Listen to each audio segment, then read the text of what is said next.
Hi dears, ഇന്നൊരു special ഒരു കേക്കിൻ്റെ റെസിപ്പി വീഡിയോ ആണ് കേട്ടോ. എളുപ്പത്തിൽ തയ്യാറാക്കി എടുക്കാൻ പറ്റുന്ന നല്ല ടേസ്റ്റുള്ളൊരു കേക്കാണ്. ഇതുവരെ പുറത്തുനിന്ന് എനിക്ക് വാങ്ങി കഴിക്കാനേ പറ്റിയിട്ടില്ല, കാരണം ഇനി പുറത്ത് കിട്ടുമെന്നറിയില്ല. ഇത് ബീറ്റ്റൂട്ട് വെച്ചിട്ടുണ്ടാക്കിയ കേക്കാണ് കേട്ടോ. അടിപൊളി ടേസ്റ്റാണ്. നമ്മൾ ഇത്രയും ടേസ്റ്റ് ഒരിക്കലും പ്രതീക്ഷിക്കില്ല. അടിപൊളി ടേസ്റ്റാണ്. നമുക്ക് ആദ്യം അതിനായിട്ടൊരു മീഡിയം സൈസ് ബീറ്റ്റൂട്ട് എടുത്ത് തൊലിയൊക്കെ കളഞ്ഞിട്ട് ഗ്രേറ്റ് ചെയ്തെടുക്കാം. അത്യാവശ്യം വലുതായിട്ടാണ് ഞാൻ ഗ്രേറ്റ് ചെയ്തെടുത്തിരിക്കുന്നത്. ചെറിയ ഗ്രേറ്ററല്ല, വലിയ ഗ്രേറ്ററിൽ എടുത്തിട്ടുണ്ട്. ഇത് ഒരു കപ്പുണ്ട് കേട്ടോ. 250 ml കപ്പിൽ ഒരു കപ്പ്. മെഷറിംഗ് കപ്പില്ല എങ്കിൽ എല്ലാ ഇൻഗ്രീഡിയൻസും ഏതെങ്കിലും ഒരു സെയിം കപ്പിലോ ഗ്ലാസ്സിലോ എന്തെങ്കിലും അളന്നെടുക്കാൻ ശ്രദ്ധിച്ചാൽ മതി. ഇനി നമുക്കിതിനെ ഒന്ന് വഴറ്റിയെടുക്കണം. അതിനായിട്ട് ഒരു പാൻ അടുപ്പിലേക്ക് വെച്ച് കൊടുത്തിട്ടുണ്ട്. അതിലേക്ക് 1 ടേബിൾ സ്പൂൺ നെയ്യ് ചേർത്ത് കൊടുക്കാം. അതിലേക്ക് നമ്മുടെ ബീറ്റ്റൂട്ട് ഗ്രേറ്റ് ചെയ്തതിനെ ചേർത്തിട്ട് നല്ലതുപോലെ വഴറ്റിയെടുക്കണം. ബീറ്റ്റൂട്ട് നമ്മൾ ഗ്രേറ്റ് ചെയ്തെടുക്കുമ്പോൾ അതിൽ കുറച്ചധികം വെള്ളം ഉണ്ടാവുമല്ലോ, അതിൻ്റെ നീര് അതൊന്ന് വറ്റി വരണം. അത് വറ്റിയിട്ട് ഇതിൻ്റെ ആ ഒരു നമ്മൾ കടിക്കുമ്പോൾ കിട്ടുന്ന ആ ഒരു ഇതുണ്ടല്ലോ, ആ ഒരു സൗണ്ട് അതങ്ങ് മാറിയിട്ട് നല്ല സോഫ്റ്റായിട്ട് കിട്ടണം. നമ്മൾ സാധാരണ മെഴുക്കുരട്ടി ഉണ്ടാക്കുമ്പോൾ വഴറ്റിയെടുക്കുമല്ലോ, അതുപോലെ ചെയ്തെടുക്കുക. ഇതാ ഇപ്പോൾ റെഡി ആയിട്ടുണ്ട്, നേർപകുതി ആയിട്ടുണ്ട്. ഇനി നമുക്കിതിനെ കോരി മാറ്റിയിട്ട് വേറൊരു പാത്രത്തിലേക്ക് വെച്ച് കൊടുക്കാം. എന്നിട്ട് ഈ സെയിം പാൻ തന്നെ നന്നായിട്ടൊരു ടിഷ്യൂ എന്തെങ്കിലും വെച്ചിട്ടൊന്ന് ക്ലീൻ ചെയ്തെടുക്കുന്നുണ്ട്. നമുക്ക് കുറച്ച് ക്യാരമലൊന്ന് തയ്യാറാക്കി എടുക്കണം. ഈ പാൻ അത്യാവശ്യം നല്ല അടി കട്ടിയുള്ള പാൻ ആയതുകൊണ്ടാണ് ഞാനിതിനെ ക്യാരമൽ ചെയ്യാൻ എടുക്കുന്നത്. നിങ്ങൾ ഒന്നുകിലും നല്ല കട്ടിയുള്ള പാൻ എടുക്കുക, അല്ലെങ്കിൽ അലുമിനിയം പാത്രങ്ങൾ എന്തെങ്കിലും എടുക്കുക. സ്റ്റീലിൻ്റെ പാത്രങ്ങൾ എടുക്കാതിരിക്കാൻ പ്രത്യേകം ശ്രദ്ധിക്കുക. 1/2 കപ്പ് പഞ്ചസാര എടുത്ത് ഈ ചൂടായി കിടക്കുന്ന പാനിലേക്ക് തന്നെ ഞാൻ ഇട്ട് കൊടുക്കുകയാണ്. ഇട്ടതിന് ശേഷം ഫ്ലെയിം നന്നായിട്ട് കൂട്ടി വെച്ച് കൊടുക്കുക. ഇതിപ്പോൾ വലിയ ബർണറാണ് കേട്ടോ, അതുകൊണ്ട് ഞാൻ ഒരുപാട് ഫ്ലെയിം കൂട്ടി വെക്കുന്നില്ല. ഒരു മീഡിയം ഫ്ലെയിമിൽ വെച്ചിരിക്കുകയാണ്. പഞ്ചസാരയുടെ ആ ഒരു സൈഡെല്ലാം ഇങ്ങനെ ഒന്ന് മെൽറ്റായി വരുമ്പോൾ വേണം മിക്സ് ചെയ്ത് കൊടുക്കാനായിട്ട്. പഞ്ചസാര ഇട്ട ഉടനെ മിക്സ് ചെയ്യരുത് കേട്ടോ. പഞ്ചസാര ഒന്ന് അലിഞ്ഞ് ചെറിയൊരു ബ്രൗൺ കളറായി തുടങ്ങുമ്പോൾ തന്നെ ഫ്ലെയിം ലോയിലാക്കി വെക്കുക.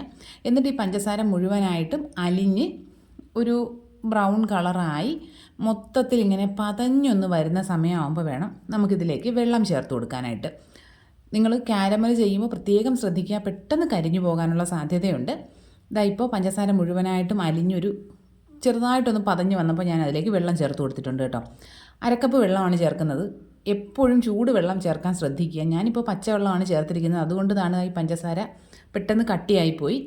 പഞ്ചസാര കട്ടിയായിപ്പോയാലും നമ്മൾ ടെൻഷൻ അടിക്കുകയൊന്നും വേണ്ട, കാരണം ആ വെള്ളം ഒന്ന് തിളച്ച് വരുമ്പോൾ പഞ്ചസാര വീണ്ടും അങ്ങ് മെൽറ്റ് ആയിക്കോളും. ഇതുപോലെ ഇങ്ങനെ മുഴുവനായിട്ടും വീണ്ടും ഇങ്ങനെ പതഞ്ഞ് വരുമ്പോൾ നമുക്കതിലേക്ക് നേരത്തെ നമ്മൾ വഴറ്റി മാറ്റി വെച്ചിരിക്കുന്ന ബീറ്റ്റൂട്ടിനെ ചേർത്ത് കൊടുക്കാം. ബീറ്റ്റൂട്ട് ചേർത്തിട്ട് നല്ലതുപോലെ മിക്സ് ചെയ്ത് കൊടുക്കാം.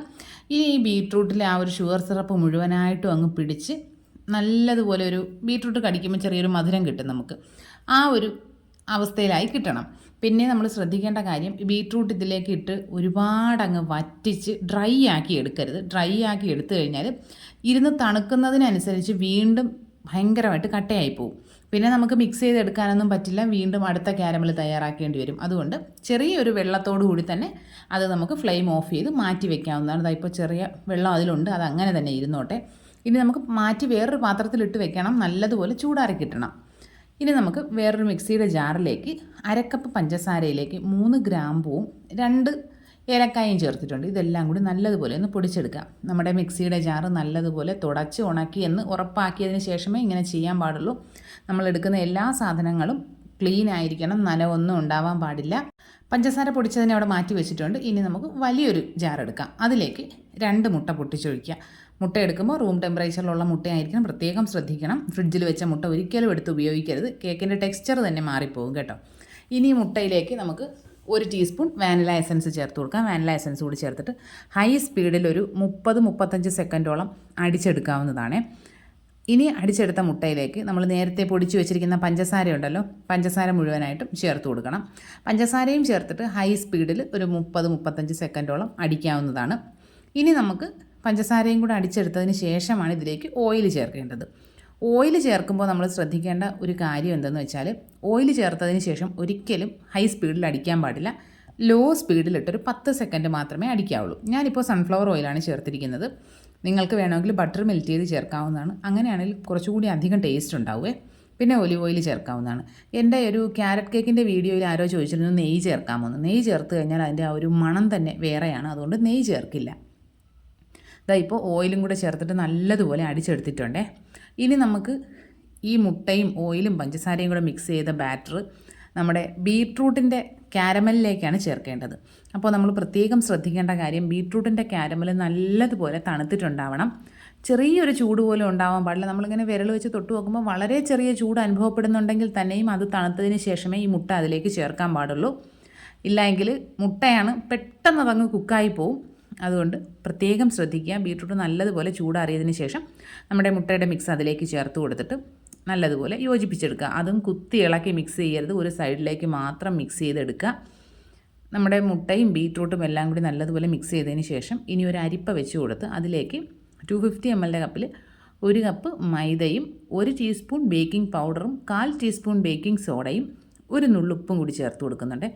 ഇതൊരു 2-3 തവണയായിട്ട് കുറേശ്ശെ അരിച്ച് ചേർത്തിട്ട് വേണം മിക്സ് ചെയ്തെടുക്കാനായിട്ട്. എല്ലാം കൂടി ഒരൊറ്റ തവണയായിട്ട് മിക്സ് ചെയ്യുകയാണെങ്കിൽ മിക്സായി കിട്ടാനും പാടാണ്. നമ്മൾ അവസാനം ഇളക്കി കേക്കിൻ്റെ പരുവം തെറ്റിപ്പോവും. അവസാനം കേക്ക് കുക്കായി വരുമ്പോൾ ഒരുപാട് കട്ടിയായി പോവും. അതുകൊണ്ടാണ് നമ്മൾ കേക്കിൻ്റെ മിക്സിങ്ങിൽ പ്രത്യേകം ശ്രദ്ധിക്കണമെന്ന് പറയുന്നത്. ആദ്യത്തെ തവണ ഇതിലേക്ക് അരിച്ച് ചേർത്തു. പിന്നെ ഞാൻ കുറച്ച് മാവ് വേറൊരു പാത്രത്തിലേക്കൊന്ന് അരിച്ച് മാറ്റിയിട്ടുണ്ടായിരുന്നേ. ബാക്കിയുള്ള മാവ് മുഴുവൻ ഇതിലേക്ക് അരിച്ച് ചേർത്തിട്ടുണ്ട്. നേരത്തെ നമ്മൾ കുറച്ച് അരിച്ച് മാറ്റി വെച്ചല്ലോ, അതിലേക്ക് 1 കൈപ്പിടി കാഷ്യൂ എടുത്തിട്ടുണ്ട്. നിങ്ങൾക്ക് വേണമെങ്കിൽ ബദാമും ചേർക്കാവുന്നതാണ്. അത് ചേർത്തിട്ട് ഒന്ന് മിക്സ് ചെയ്യുക. നമ്മൾ ഡയറക്റ്റ് നമ്മുടെ കേക്കിൻ്റെ ബാറ്ററിലേക്ക് നട്ട്സ് ചേർക്കുകയാണെങ്കിൽ അത് കുക്കായി വരുമ്പോൾ ഏറ്റവും അടിയിൽ പോയി കിടക്കാനുള്ള സാധ്യതയുണ്ട്. ഇതുപോലെ പൊടിയിൽ മിക്സ് ചെയ്തിട്ട് ഇടുകയാണെങ്കിൽ എല്ലാ ഭാഗത്തും നമുക്ക് നട്ട്സ് കടിക്കാൻ കിട്ടും കേട്ടോ. ഇപ്പോൾ നമ്മുടെ മിക്സിംഗ് പരിപാടി മുഴുവനായിട്ടും കഴിഞ്ഞിട്ടുണ്ട്. ഞാനൊരു 6 ഇഞ്ചിൻ്റെ റൗണ്ട് ടിന്ന് ഒന്ന് ഓയിലൊക്കെ വെച്ചൊന്ന് ഗ്രീസ് ചെയ്തിട്ട് അതിന് മുകളിൽ കുറച്ച് മൈദയൊന്ന് ഡസ്റ്റ് ചെയ്തിട്ട് അതിലേക്ക് ഒഴിച്ചു കൊടുക്കുന്നുണ്ടേ. ബാറ്റർ ഒഴിച്ചിട്ട് ഇതുപോലെ ഒരു സ്ക്യൂറോ എന്തെങ്കിലും വെച്ചൊന്ന് മിക്സ് ചെയ്ത് കൊടുക്കുകയാണെങ്കിൽ അതിനുള്ളിലെ എയർ ബബിൾസ് ഒന്ന് പോയി കിട്ടും. എന്നിട്ട് കുറച്ചൊന്ന് ടാപ്പ് ചെയ്ത് കൊടുക്കുക. ഒരു 3-4 തവണ ഒന്ന് ടാപ്പ് ചെയ്ത് കൊടുക്കുക. ഒരുപാട് ടാപ്പ് ചെയ്യാൻ പറ്റില്ല, കാരണം അതിൽ ആ ഒരു ബീട്രൂട്ടിൻ്റെ പീസൊക്കെ ഉള്ളതുകൊണ്ട് അതെല്ലാം അങ്ങ് താഴ്ന്നു പോകാൻ സാധ്യതയുണ്ട്. ഇനി കുറച്ച് കാഷ്യൂ ഞാനൊന്ന് മുകളിൽ വെച്ച് കൊടുക്കുന്നുണ്ട്. അതിനുശേഷം പ്രീ ഹീറ്റ് ചെയ്ത് വെച്ചിരിക്കുന്ന പാത്രത്തിലേക്ക് ഇറക്കി വെച്ച് കൊടുക്കുന്നുണ്ട്. മീഡിയം ഫ്ലെയിമിൽ 30 അല്ലെങ്കിൽ 35 മിനിറ്റ്, അതിനപ്പുറം സമയം വേണ്ടി വരില്ല കേട്ടോ.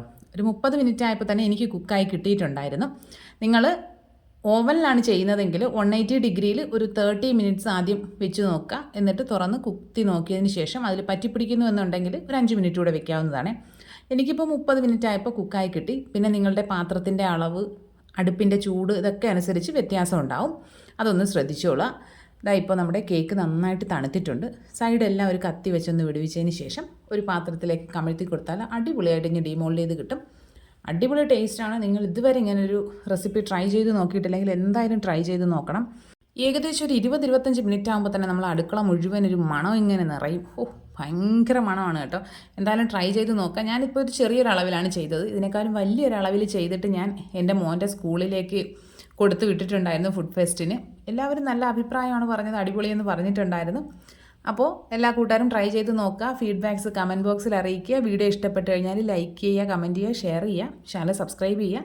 ഇനി നമുക്ക് മറ്റൊരു വീഡിയോ ആയിട്ട് ഉടനെ തന്നെ കാണാം. അതുവരെ എല്ലാ കൂട്ടുകാർക്കും ബൈ.